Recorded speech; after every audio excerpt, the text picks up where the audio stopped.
1968 was a good year to be in Yosemite Valley. Fred Padula, Glenn Denny, they were making a film about climbing El Capitan and using the latest technology in audio, wireless transmission. You could stand at the base of El Cap and hear every word spoken clearly. There were many climbers, many from Europe and a lot from the East Coast. Among the East Coast climbers was a beautiful, dark-haired young girl named Elaine Matthews. Everyone was vying for her attention, but none of us could compete with Chuck Pratt, the master of Yosemite climbing.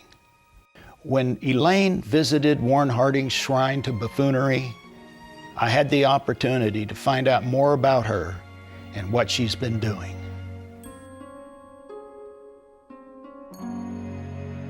In 1943 in Wilmington, Delaware. No mountains around, no hills, no rocks at all. And I grew up there, and I mostly was a dancer. I took dance all the time, and ended up at the University of Minnesota, met a Bulgarian climber there, and he took me climbing the first time in 1965. So I was 22. Oh, a Bulgarian. It's a strange breed of climber from the Shwangunks. And they were climbers of the late 50s and early 60s who, they got their reputation because they rebelled against the stringent rules of the APIs, the Appalachian Mountain Club, that kind of ruled the gunks, meaning that you could only lead a climb if you were certified in some fashion. You could only follow a climb if you were certified in some fashion. And these guys, mostly Dave Kraft, Jack Hansen, Dick Williams, and there's a dozen more, were getting to be quite good and rebelled, and it was the 60s. So they were a little wild, and they got this moniker called the Bulgarian Mountain Club. Not that I knew of. Now, there may have been that I didn't know of, but I just didn't, and it actually was the same way in the gunks. I had many women friends in the gunks, but none of them really had any ambitions to climb. So I didn't get out to really climb with them that much. Yeah, Claude and I went back east, and then I came back.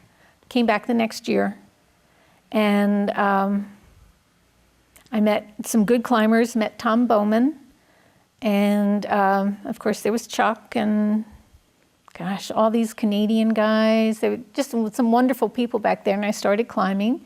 And Chuck Austin I met, and that's important because he was the one that I eventually did the nose with, and did a number of things with. Well, the nose was great.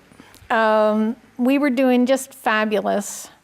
There was only one little thing that was a bad omen, is that I had this backpack that we had stuffed all our rain gear in. And Chuck had also stuck in a chicken dinner for our first night on the wall. And I led up something, and I put it into a bolt, and I'm doing everything. And then all of a sudden, it just fell. And he had his camera in there too. So we were up a day and a half by that point, and we weren't going to go back down for it, and the weather was gorgeous. So we continued. And what had happened was that it was made of rivets, and one rivet had just sheared, and it fell. At any rate, and then we got up to Camp 6, and we got caught in a storm, and it's just wide open, and no rain gear, and just, down. So we were freezing, and everything had just gone beautifully. All the king swings and everything. It was just very, very exciting climb, and so wonderful to be there. one of the highlights, definitely the highlight of my Yosemite time. And at any rate, so we were up there, and we thought it might clear, but it didn't. And Tom Bowman and Chuck, and I do forget the other person's name. I forget. There were 3 guys who came up, and they lowered ropes down, and Tom actually rappelled down to Camp 6. And it was really funny. They said, well, and they brought us hot coffee and thermoses and wool clothing, because they had found our stuff. So they knew we were without rain gear. And so we were there, and there we were, just a half a day from the top, you know, a lot of bolt ladders and stuff, you know, nothing that would have stopped us at all. But there were our friends, you know, risking their lives and coming down, and we just went, maybe we should go out, and we'll come back and we'll do it again in the fall or something like that. And for some reason, we Jumar'd out.